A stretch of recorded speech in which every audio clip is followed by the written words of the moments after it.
সালাত আপনি আদায় করেন, কিন্তু হুঁশ থাকা পর্যন্ত, মরা পর্যন্ত পড়তে হবে, তাই না? না ছাড় আছে একদিনেরও?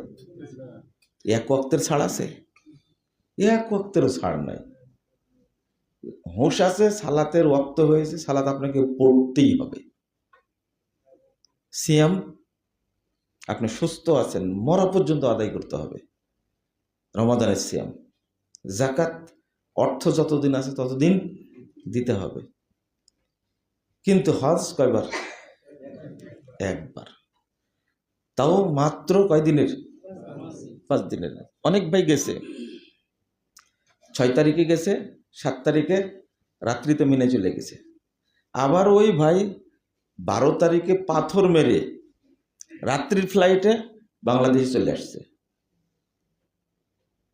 এরকম হয়েছে। কিন্তু কিভাবে সম্ভব?